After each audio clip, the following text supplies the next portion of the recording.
Bond is opening today. It's my favorite movie, so I felt like I had to do something like that. Anyway, how you doing? Good, how are you? Good. What's the mood of Elon today? The mood? It could be anything. I feel good. Do you? Yeah. All right, we have a lot to talk about. Great. Where do you want to start? Anywhere you'd like to start. All right, China. Cryptocurrency, what they're doing. That's my safe word, by the way. Okay, good. What they're doing? Or cryptocurrency. Yeah. Cryptocurrency. Yeah, it'll kill any Good to know for later for us. Go ahead. Cryptocurrency in China. Yes, what they're doing around Bitcoin, etc.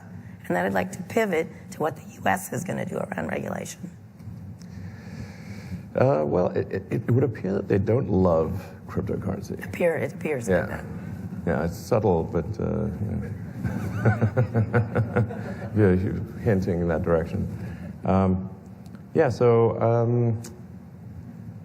I can't speak to exactly why they don't like it that much, but people can speculate for various reasons. China, by the way, is having some significant electricity generation issues. Yeah. So, actually, I think part of it may actually be due to electricity shortages in many parts of China. So, a lot of South China right now is having random power outages because the power demand is higher than expected. Crypto mining might be playing a role in that. I'm not sure. This is further than that. It is further than that. Well, I suppose cryptocurrency is fundamentally aimed at reducing the power of a centralized government. Yes, it is. And that they don't like that. Okay. That's my guess. Okay. So what do you think is going to happen? Does this? I mean, maybe the audience has. The shares went up. It didn't matter after they announced this. They went down and they went up. You can change the shares of cryptocurrency more than China can. Yeah. Is that a good thing? If it goes up, I suppose it is. I mean, I think there's always long-term role for crypto, really people should think of any kind of money system, whether it's a store of value or currency, as really a form of information. If you apply information theory to money, whether it's cryptocurrency or some other form, and view it in terms of how good is it at sort of bandwidth, latency, jitter, dropping packets, which is, you could say, like fraud is like losing packets or something on the network,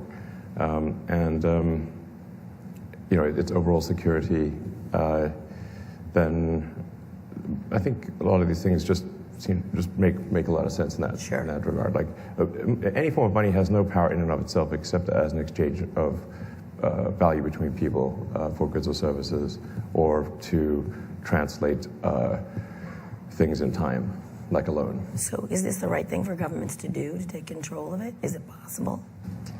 It is not possible to, I think, destroy crypto, but it is possible for governments to slow down its advancement. So what should the U.S. government do? We had Gary Gensler on earlier, SEC chairman. He was calling it the Wild West of finance. What should they do, if anything? I would say do nothing. Okay, they're Yeah. not saying that. Yeah, I mean, I would say just let it fly. Because? Well, what do you think governments can do? I think they can, like you said, I think they can ruin it.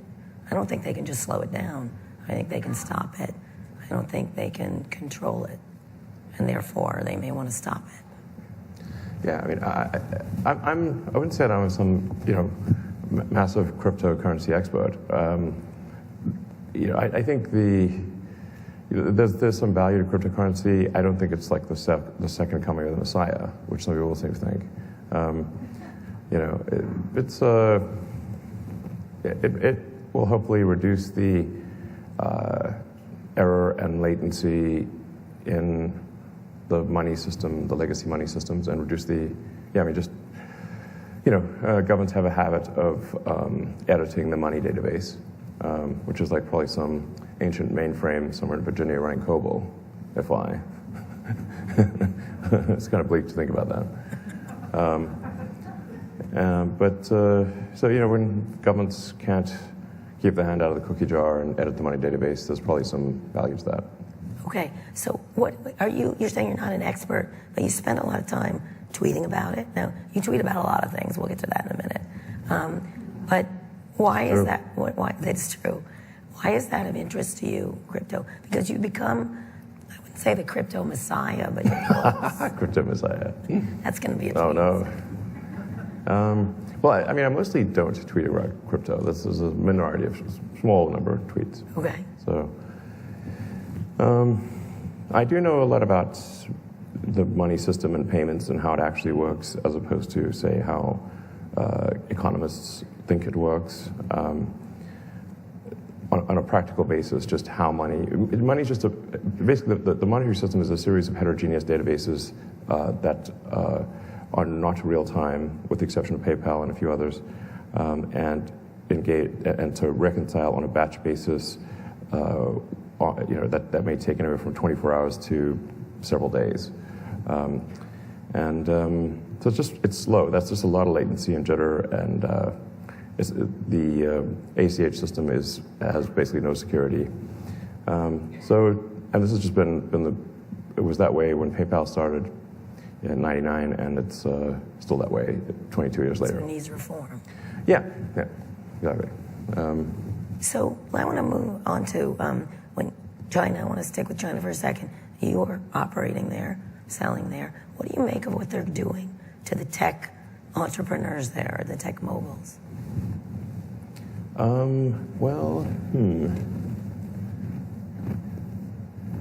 Where is Jack Ma? Where is Jack Ma? I know. Do you know? No, I was curious. You have some means to find out, I'm guessing.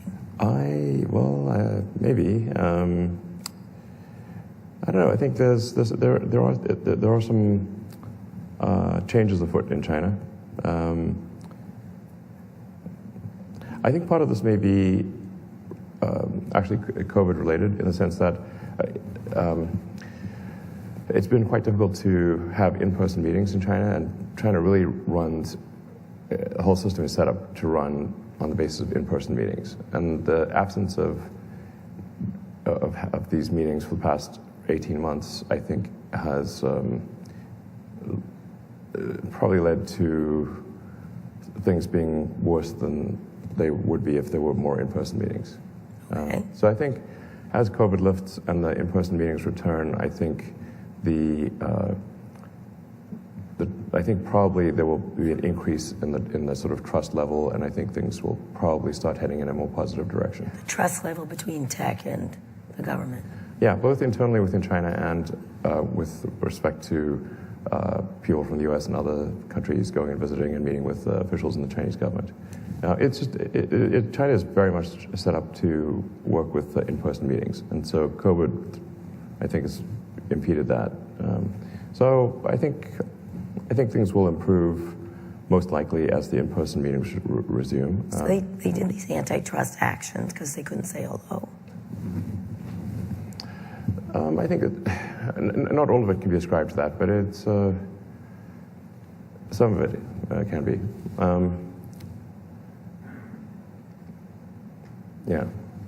We'll see.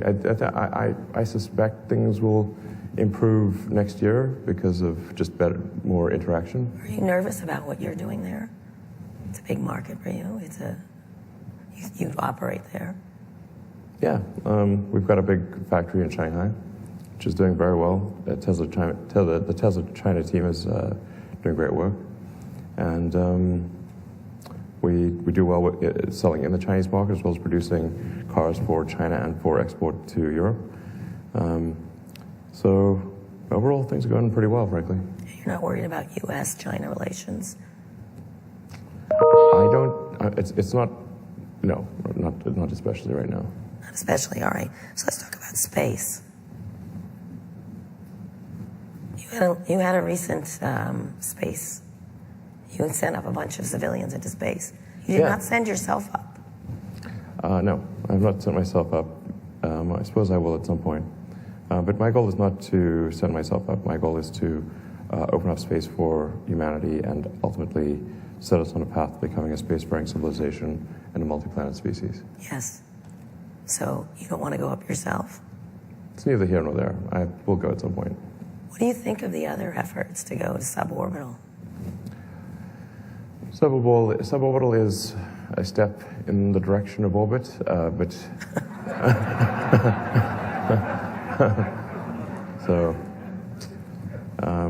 but just to put things into perspective, you need about 100 times more energy to get to orbit versus suborbit. And then to get back from orbit, you need to burn off that energy. So you need a heavy-duty heat shield because you're coming in like a meteor. Yes. So like orbit is roughly 2 orders of magnitude more difficult than suborbit. But it's still, good to do something in space.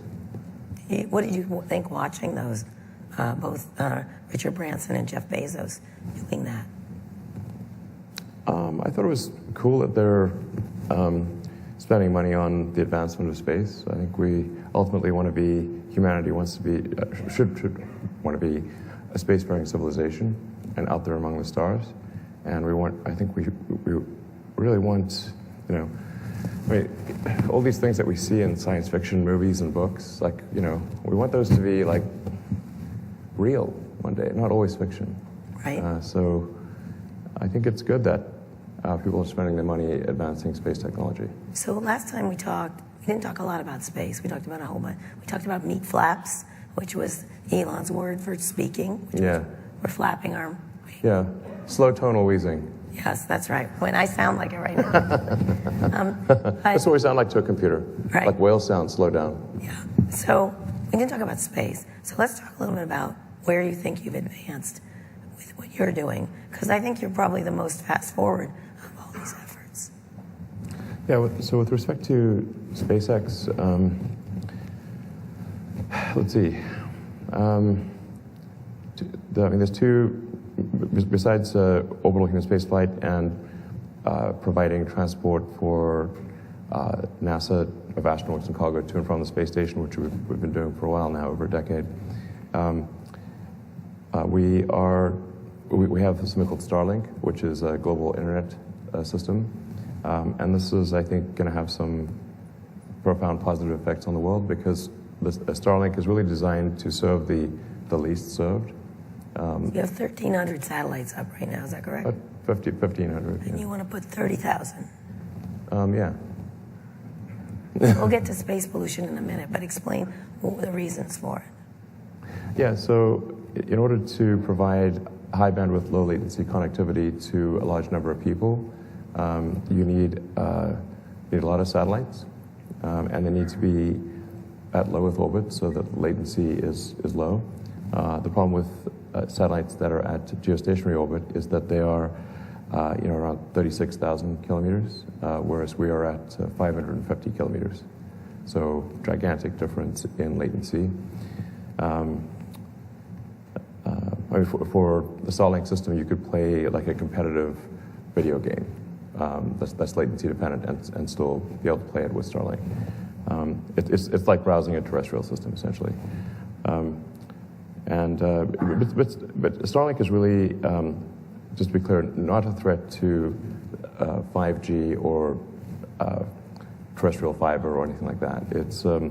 But it's very well suited to low to medium density regions of the Earth, places where it is too expensive to trench fiber or put 5G cellular base stations, and so it's really a good. It kind of takes care of the people that just didn't get internet, or either the internet's too slow or too expensive, or they just don't have it at all. It's very well suited, a space-based system for serving like the least served, maybe 5% or something like that. How big a part of your space business is it, from your perspective? I mean, I think it's quite significant in that the launch side of things, just launching other people's satellites and serving the space station, probably tops out around $3 or $4 billion a year of revenue. Whereas if we can get to say 3% of global internet traffic, then that's roughly $1 trillion a year business. Then we can increase our revenue by an order of magnitude to more like 30 billion or something like that, and then we can use the proceeds from that to develop the rocket technology necessary to get humanity to Mars and to the Moon and elsewhere in the solar system. So so I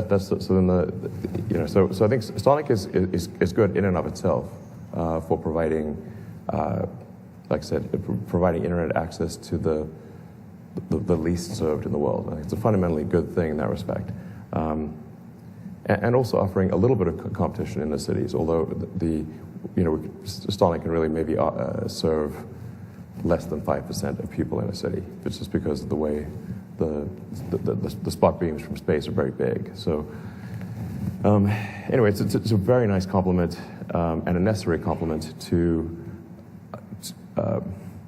5G and fiber. And like I said, it'll provide a revenue stream for us to develop our next generation rocket, which is Starship.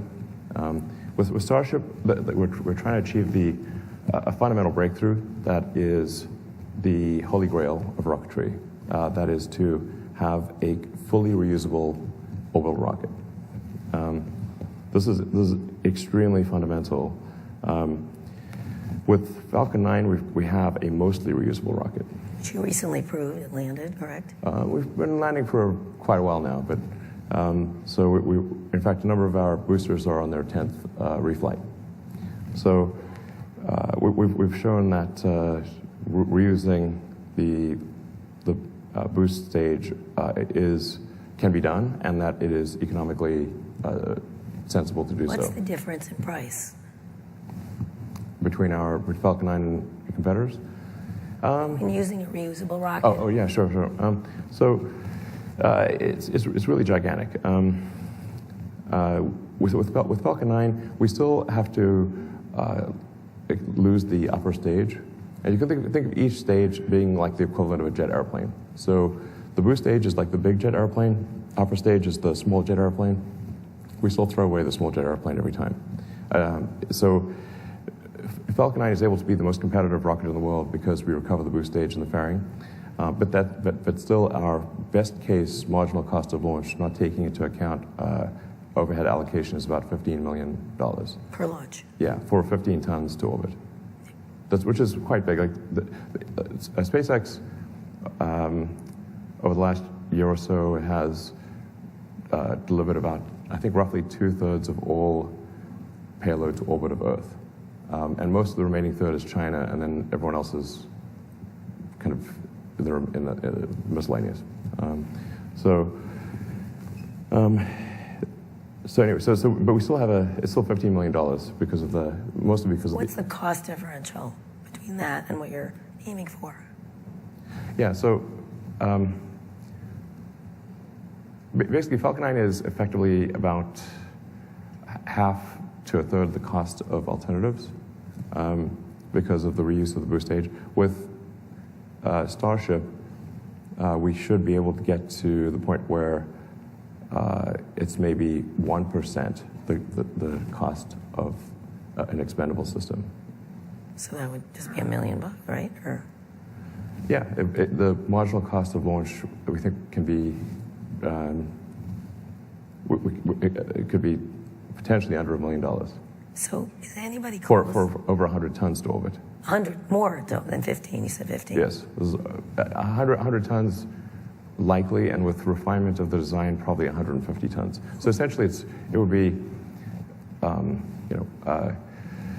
10 times the payload of Falcon 9 for 15 times lower cost. So when is that happening? 100-fold better. It's really profound. Essentially, with Starship, it is possible to make the economics close for creating a self-sustaining city on Mars and a base on the Moon for those who want to go there. So it's really very, very profound development, and that's what I'm spending most of my time on, is driving the development of Starship. Starship, so you can go to Mars, or you want civilization on Mars? civilization on Mars. So what's first, the moon base or moon base first, correct? I mean, the moon is close, so we might as well. Okay, Yeah. you might as well. And it's practically right there, you know. Excuse me. So you got a contract with the Defense Department to do a lunar lander. From NASA. From NASA, which is being disputed by Jeff Bezos. Yes. How do you feel about that? Well, I think I've expressed my thoughts on that front. You know, I think he should put more of his energy into getting to orbit than lawsuits. You cannot sue your way to the moon. Okay. You know how good your lawyers are. Yeah. So why isn't he doing that? I don't know. I also like to make fun of his rocket. Y'all make fun of each other's rockets. I mean, I think it does have, I mean, it could be a different shape, potentially. You know. Could you explain from a technological point of view why it's that shape? Well, if you are only going to doing suborbital, then your rocket can be sort of shorter, yes.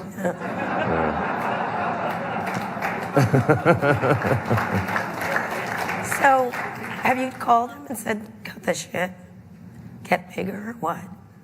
I mean, I have encouraged him to emphasize getting to orbit. Yes. You talk to him? Not verbally. Verbally? What is it, mind meld or No, what? just you know. Tweet at him. Yeah, You yeah, tweet at him. yeah, exactly. Subtweet if you want. Subtweet. So what subtweet? You do subtweet him. So what are you going to do with the lunar lander, and how do you get the moon base there? Yeah. So Starship is designed essentially as a general purpose transport system to anywhere in the solar system because it is a propulsive lander. And with a propulsive lander, you can land anywhere that's got a solid surface. And it's also designed for orbital refilling. So you can get the Starship to orbit and then send tanker flights to refill it so that it has tremendous delta velocity. Basically, it can go very far from Earth orbit because you can refill propellant. The moon base is important because? Well, I think the moon base, I mean, certainly there's like a lot we could learn scientifically if we had a proper laboratory on the moon about the nature of the universe and, you know, where we all came from and the early history of Earth and that kind of thing. Yeah, we have a science station in Antarctica, and we're still learning a lot from, you know, our activities in Antarctica, and I think we could learn even more on the moon. So there's a lot of value, I think, to having and I think it'd be just freaking cool. I mean, come on, it's like we got to, you know, humanity. We got to represent here for humanity. You know, just have a base on the moon. I think everyone would be like, yeah, hell yeah, we got a base on the moon. That's cool. Yeah. You know. For tourism, what do you think? No, is so space? the science. I think like a lot could be learned if you've got a sort of a science station on the moon, like we've got a science station in Antarctica and many other places. I think there is value that it shouldn't be denigrated for people who want to experience going to orbit or going to the moon. You know, when they do so, you know, I think to some degree vicariously we all go with them. You know, when in the Apollo program, when they landed on the moon, yeah, it was just a handful of individuals on the moon, but we all went with them vicariously. Humanity went with them. Like if you did a poll of people on Earth and said, "Tell me, what do you think is humanity's greatest achievement of the maybe ever?" It's like landing on the moon. You know, and that's inspiring, I think, to kids everywhere. So you just sent up 4 civilians. Is that space tourism you're doing? And by the way, you have to be kind of rich to do it. Like from what I understand, I cannot afford to go to the moon, for example. Yeah, I mean, billionaires in space is I think it's nice. got a bit more gravitas than, Okay. you know, metaphorically, figuratively, and literally, more gravitas than, you know, simply tourism. It's not like going to Disneyland. You know, it's like it's more profound than that. So sometimes people use tourism in a sort of a negative way, but I think, you know, especially with the inspiration flight, I think they really, I mean, you know, they filmed the whole thing in real time. You know, they shared their experiences with the world. It was a really cool group of people. I recommend watching the Netflix show Countdown. Mark Benioff talked about it. It's awesome. I didn't have anything to do with it, and the production value on the Netflix Countdown documentary is amazing, and you learn about the backstory of the people, and it's actually super. Tourism. You don't like this is for science and for saving humanity, presumably. Yeah, I think tourism. I think that there's an element of tourism to it, but I think, you know, there's also, you know, the technology is expensive at first. You can't just, when you're trying to develop brand new technology, it doesn't instantly become cheap and affordable. And think of like cell phones, and the early cell phones were really expensive and sucked, you know, Yeah. frankly. Like, you know, you think of like Wall Street One, where, you know, he's walking down the beach with the shoebox-sized cell phone on it, you know, talking to this. And so just like really expensive, and the tech wasn't that great. But if some number of people didn't pay for the expensive cell phones, there would not be the inexpensive cell phones that everyone can afford. So we should thank billionaires for going into space. I mean, you know, it doesn't have to be top of your thank you list, but I mean, it's not. I'm just saying that when there's new technology, it is necessarily expensive until you can refine the design and you can scale things up, and then you can make it more affordable. There's a common misconception that with some new technology, especially if it's a physical object, that you can just suddenly make it cheap and available, but you have to have many design iterations, and you got to scale up the production and get economies of scale. Like, we had this argument against Tesla for a long time, because people would say, like, well, why are you building this Tesla Roadster back in the day? It's basically, you know, it's an expensive toy sports car for rich people. And we're like, yes, it is. But there's no way we could build an affordable electric car as our first car. And if, you know, we just didn't have the capital, we didn't have the experience, and we needed to go through several technology iterations in order to get to something like the Model 3. Right. I actually wrote a blog about this because I knew people would be like, why are you making sports cars for rich people, as though we thought there was somehow a shortage of sports cars for rich people. We're obviously not. But you just gotta figure out the technology. You got to go through multiple design. Like, how do you make something mass market and affordable? Many design iterations, many different versions of the technology. A lot of hard work, and then you've got to scale up the production rate so you get economies of scale. And those two things are what make any given technology available to the public. And basically, every technology that we take for granted today has gone through that So the idea evolution. of getting to Mars will be affordable someday? Yes, absolutely. It has to be. In order for Mars to be a self-sustaining civilization, it has to be affordable. When you say that, Enough people need to go, you know? why do you want people to go when you just keep saying that? Because you're worried about this planet? Or you're just betting the odds are we'll either blow it up or it'll be the day after tomorrow movie? No, I think it's really, you know, if you sort of look, you know, just sort of stand back, if we just step away from our sort of internecine squabbles and say, let's look at the big picture here. What set of actions can we take that maximize the probability that the future is going to be good for civilization and for consciousness? And I think we should regard consciousness on Earth as delicate, not, you know, just fragile. And, you know, what sort of actions can we do to ensure that it continues and that the scope and scale of consciousness expands? And I'm in favor of expansion because, like, you know, if we want to understand what the universe is about and what's the meaning of life, and we need to get out there and find out. And the more we expand the scope and scale of consciousness, the better we will be able to understand what questions to ask about the answer that is the universe. So when you get a lot of criticism, say, about Starlink, space pollution, you see a lot of stories about space pollution. Why is Elon putting so many astronomers get mad at you? Or with the rockets, so you have these big defense contracts that you're doing, correct? First time someone's broken into the area. How do you meet those criticisms? This is just small potatoes? Well, first of all, with respect to the astronomers, we are in constant dialogue with the leading astronomers of the world, and taking great pains to ensure that our satellites do not interfere with their telescopes. And I believe at this point they are satisfied that they will not. Like I said, we're taking great pains to ensure that the satellites do not reflect or otherwise interfere with the telescopes, including the most sensitive telescopes.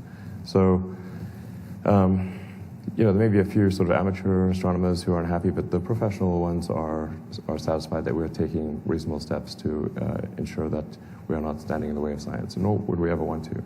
And we're also looking at launching some new telescopes using Starship, because Starship's a much bigger vehicle. We can launch satellites that have 10 times the resolution of the Hubble, which would be great for science.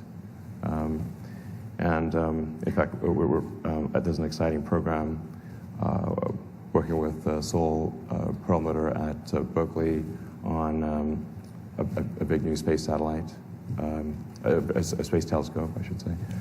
And I think we'll do more of those. So I think at the end of the day, Starship and SpaceX are going to do a lot to advance our understanding of astrophysics and astronomy. You still want to, you said to me a couple of times ago we talked, you want to die on Mars. You still want to die on Mars. Well, just not on landing, right? Yes.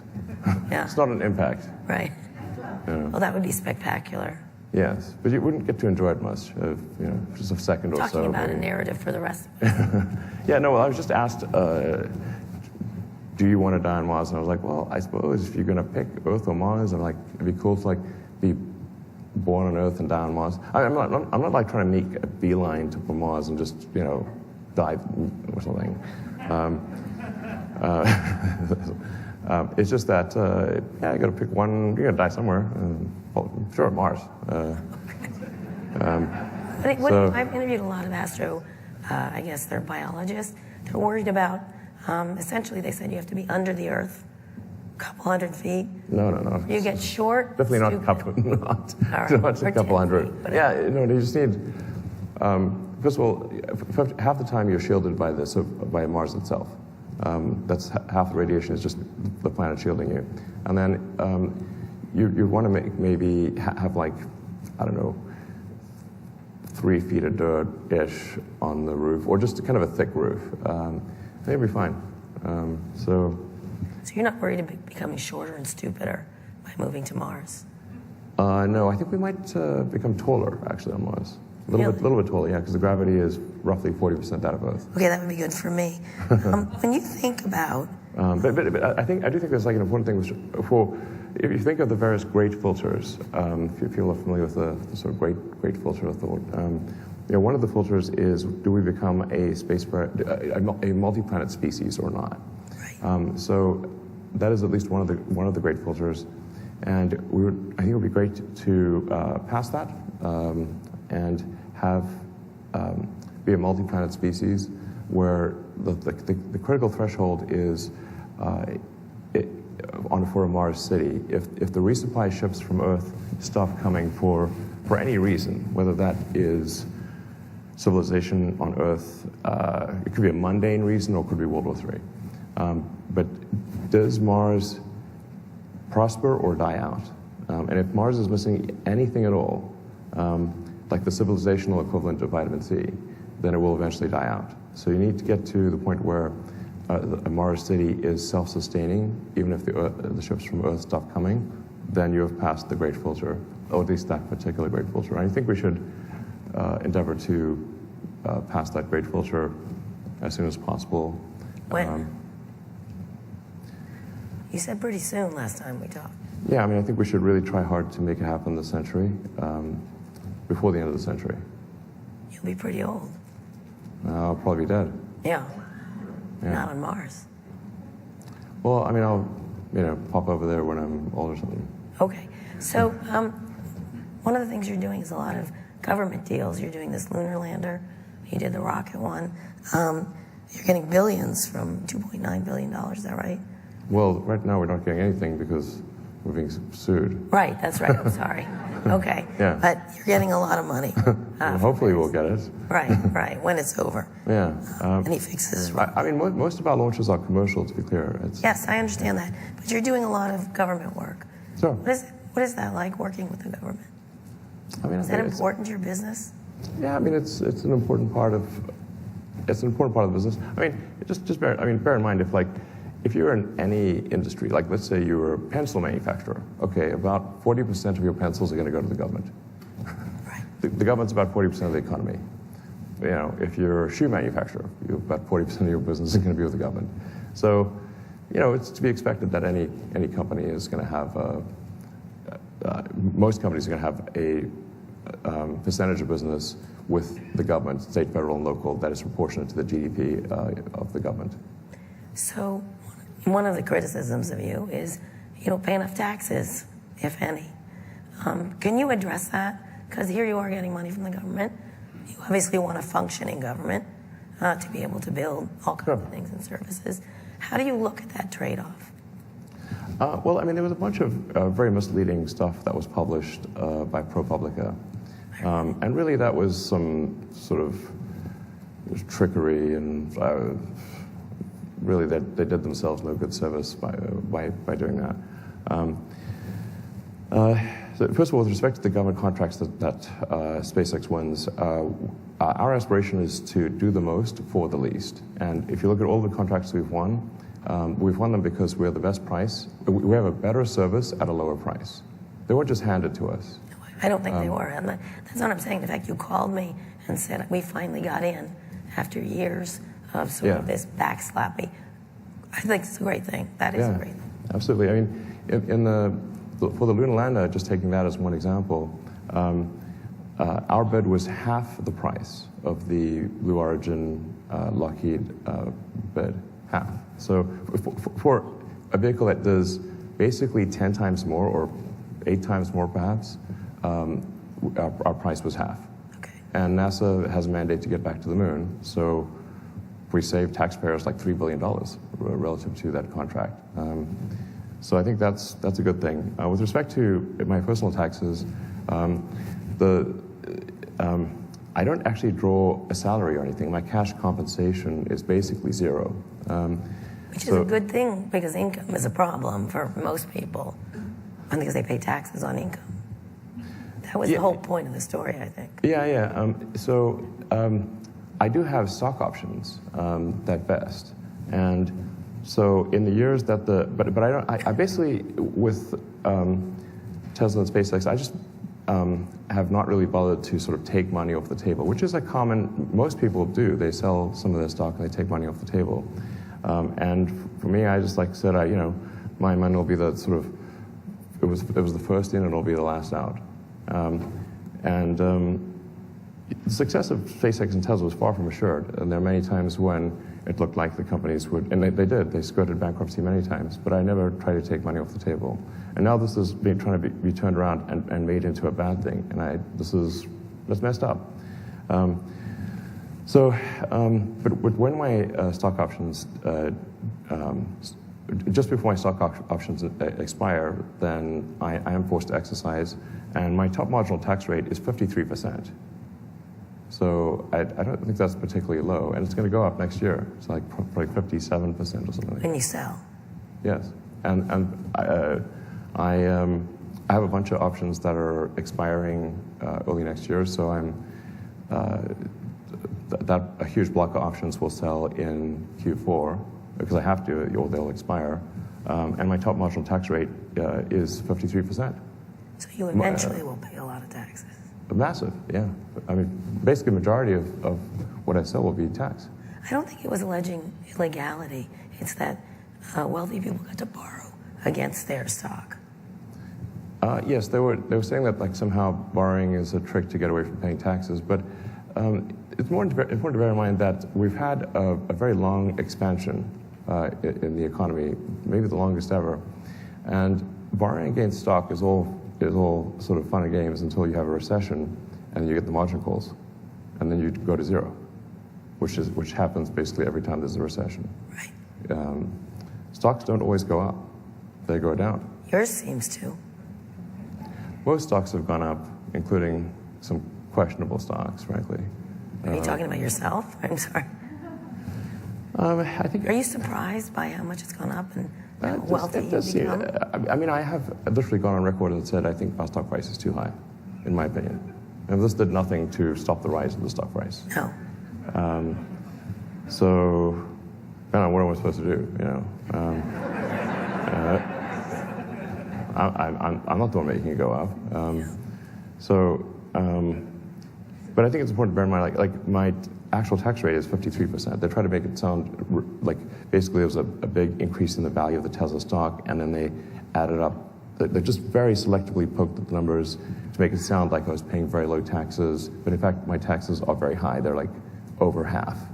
When you pay them, when you will pay. Yes, and a huge amount will be paid in the next 3 months because of expiring options.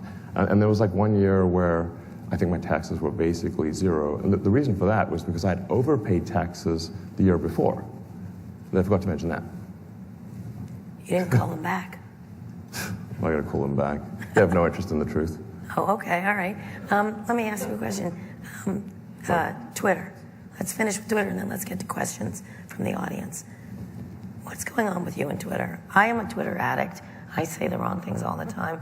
What is it? Someone explained it to me, who's very close to you, saying it's your release valve. This is where you feel better.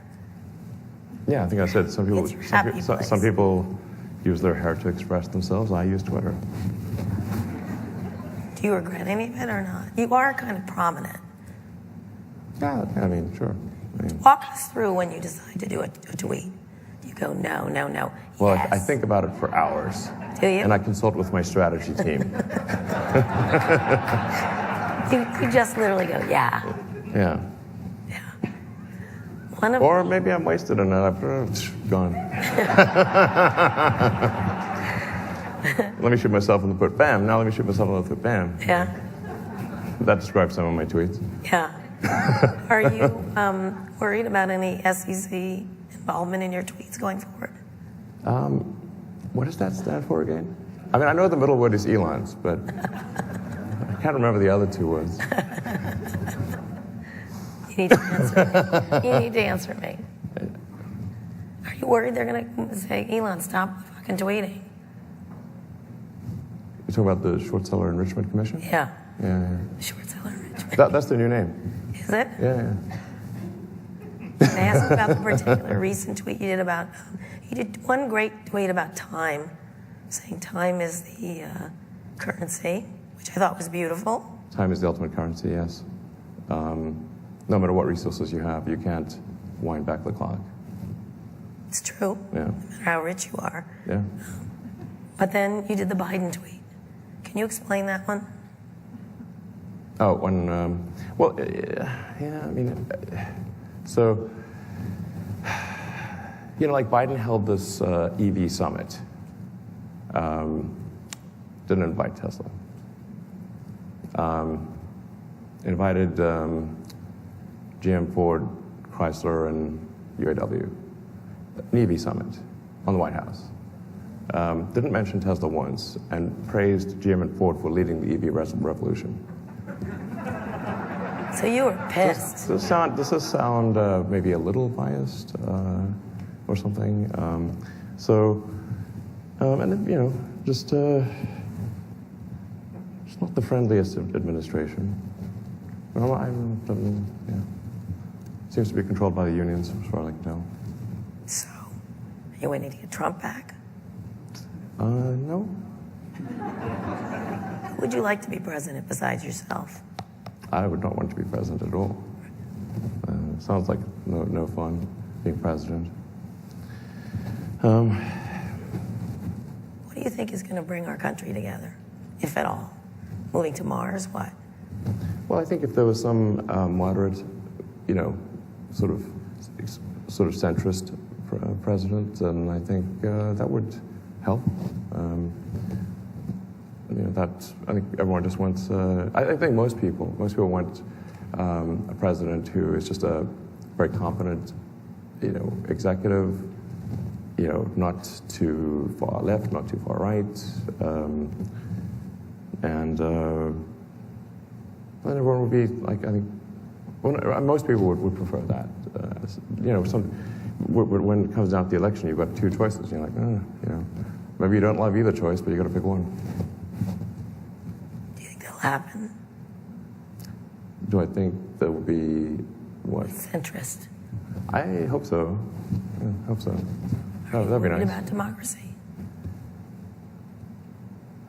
I'm not super worried about democracy. Are you worried about democracy? A smidge. What concerns you? A lot of the dialogue is getting a little. I study propaganda. Oh yeah. It's worrisome. The fact that it can't happen here, it certainly can. I'm a Philip Roth kind of person. So. Yeah.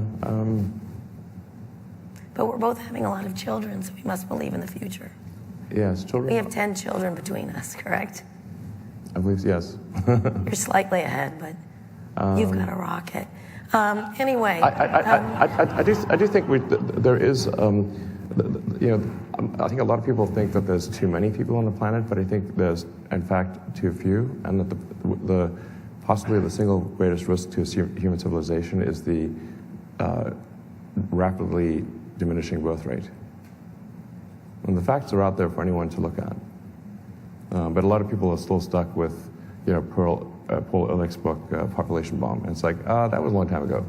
That is not the case today. And there was a massive notch in demographics last year because the birth rate plummeted, and also this year. So more children. So, I mean, if no babies, no humanity. You got to come from somewhere. Okay, we're going to end on that. We're going to get questions from audience because there's a lot of great questions. Hey, Elon. I'm Ronan Levy from Field Trip.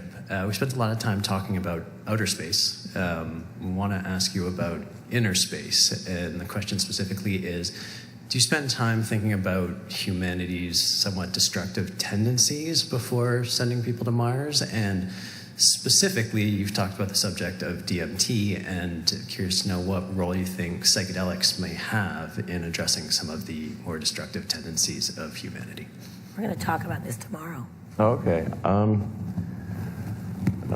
I think generally people should be open to psychedelics.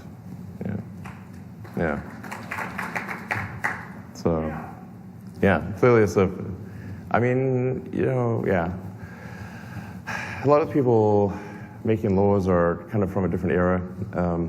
So I think as the new generation gets into political power, I think we will see greater receptivity to the benefits of psychedelics. Does humanity's tendencies right now concern you, like about before we go to Mars? I mean, humanity's tendencies, we are at a very peaceful moment in history. So, you've got to separate the sort of news headlines from the reality. I think, like Steven Pinker at Harvard has really pointed this out. Like, we're actually at the lowest violence per capita in human history. It may not seem like that, but objectively, those are the statistics. That's not to say there's no violence or there aren't things to be improved, but it's, it's actually quite good.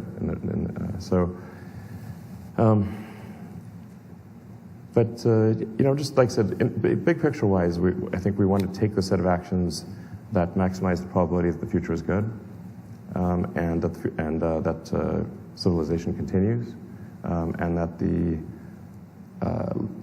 sort of the small candle of consciousness in the void that is humanity continues, and the candle does not go out. Okay, next up here. Hello, my name is Lena. I'm a student at the University of Chicago, and I also have a podcast called Kinda Sorta Brown.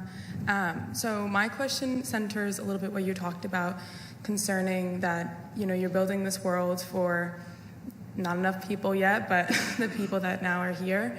But concerning young people, how do you actually build infrastructure to make sure that you're not just building resources for people to be in Mars, but actually putting them in positions of power politically, or educating people who don't have access to learn about space, technology, etc.? How do you actually teach young people and bring them? And do you feel like that's your role, or is it your role to just build the spaceship to Mars?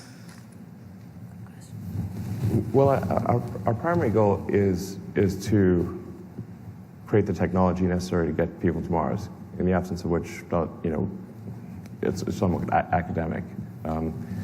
So we don't want to get too distracted from our primary mission of we got to make it at least possible to go to Mars, and we want to do so as soon as possible, and make access to Mars as widely available as possible, as affordable as possible, so that if somebody wants to go, they can.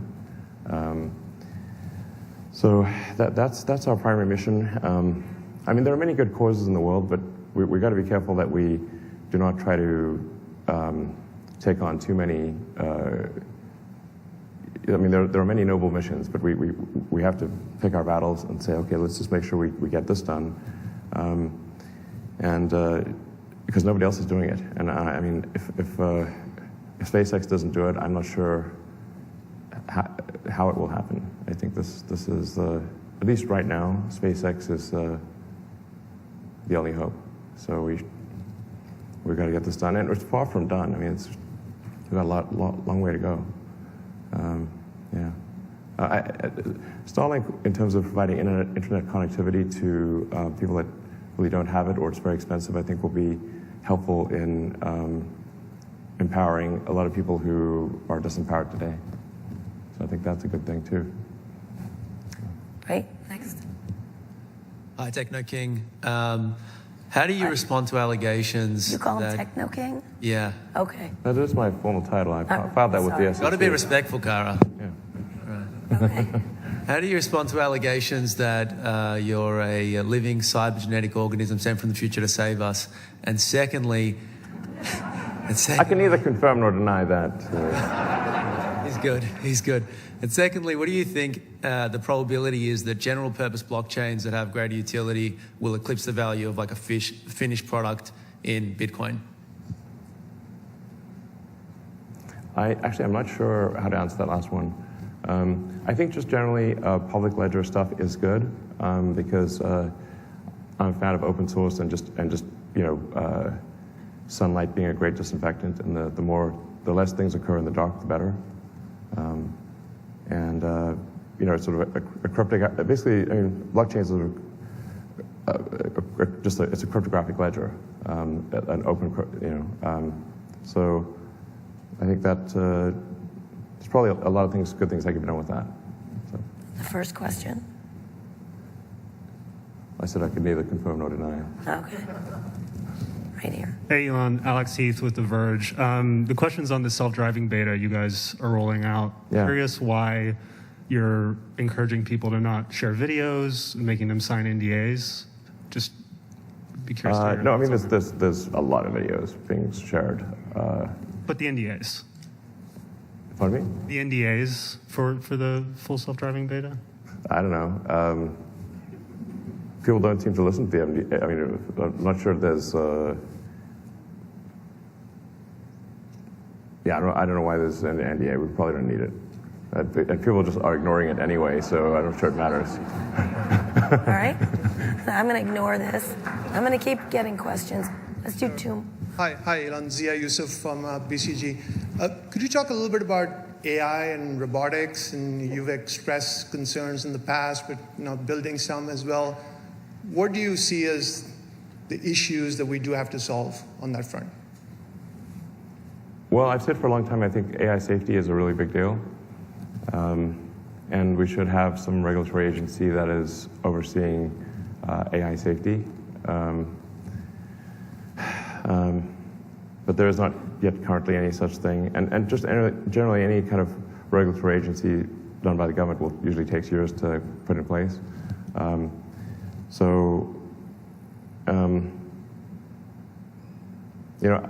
After the population collapse issue, I think AI safety is probably the second biggest threat to the future of civilization.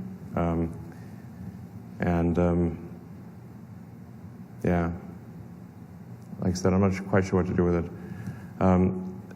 Tesla is arguably the world's biggest robot maker because we have basically semi-autonomous cars that will ultimately be fully autonomous. And we are building a humanoid robot that will be basically like the car but with legs. And I kind of held off on doing that for a while because I certainly don't want to hasten the AI apocalypse. But clearly, if you look at Boston Dynamics and like those humanoid robots are going to happen. So they're either going to happen with or without Tesla. So it's like Tesla, I've got a lot more ability to ensure robotics safety and AI, and I'll try my best to do that. What would you do? No, we can't do more. Sorry, we got to quick. First, thanks for making the first car I ever loved. I love the great. car. My wife insisted I ask this question if I got here. We also have way too many children. That's probably great. If there's any chance that you could put a roof rack on the X, that's what she's looking for.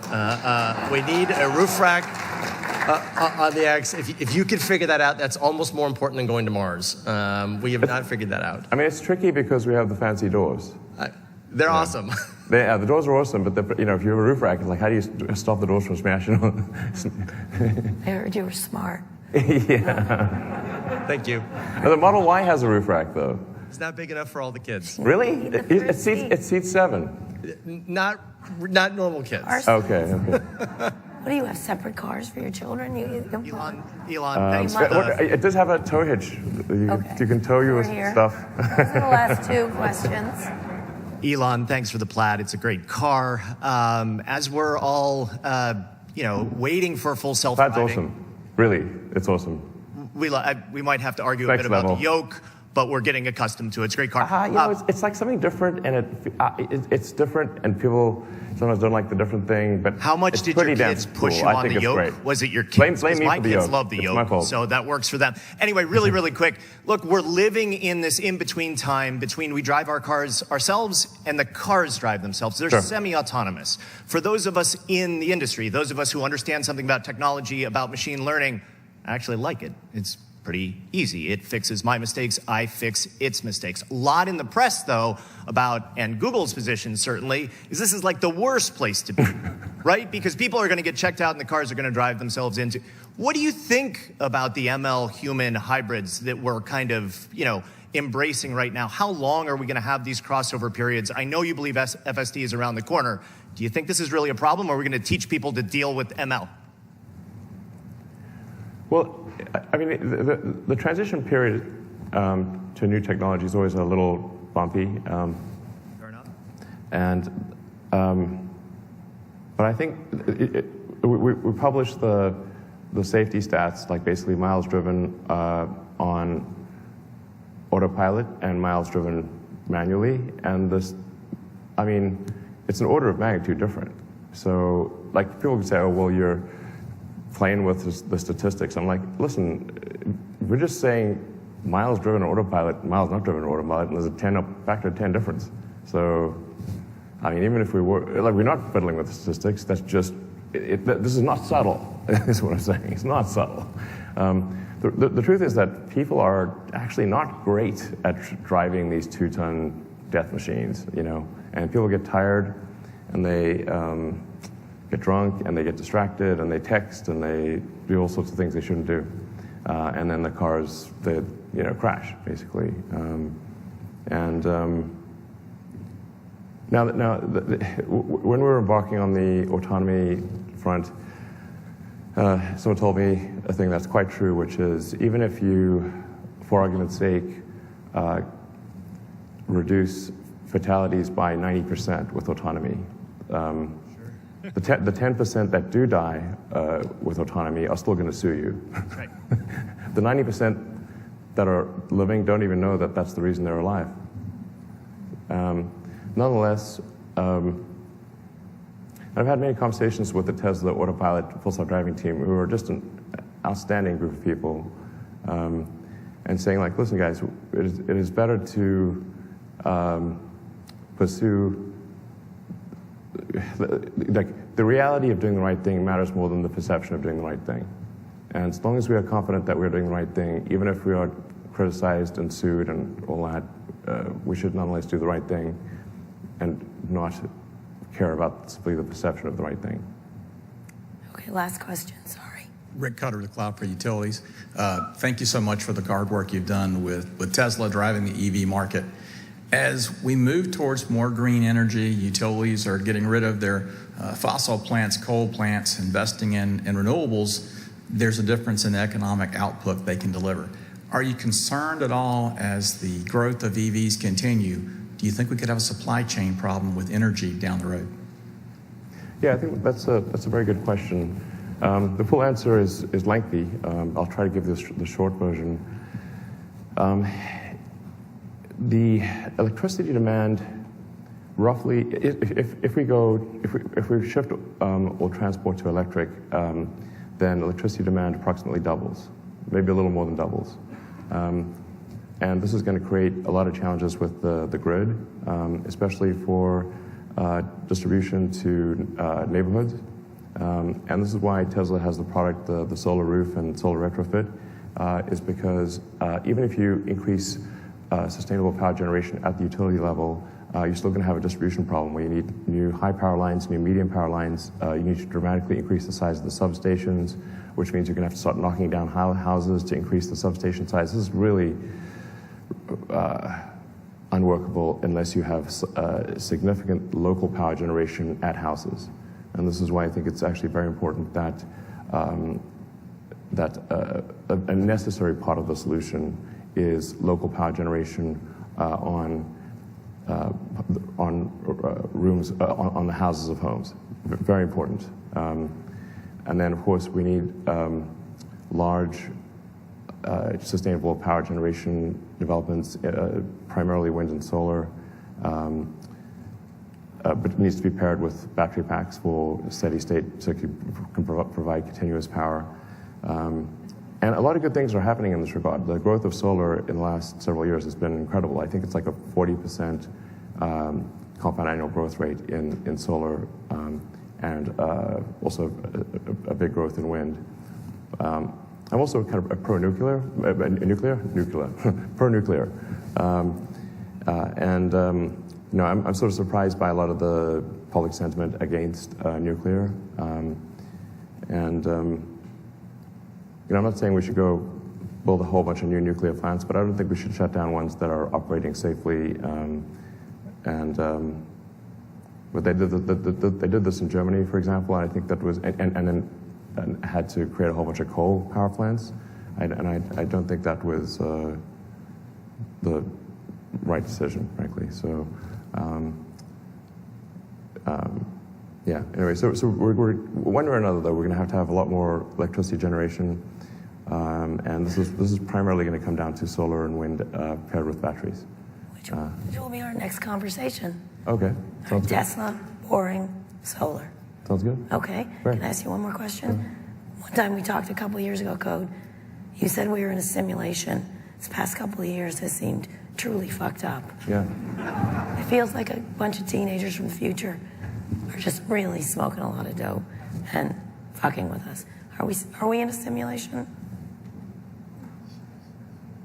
I mean, my heart says no, and my brain says yes. Elon Musk.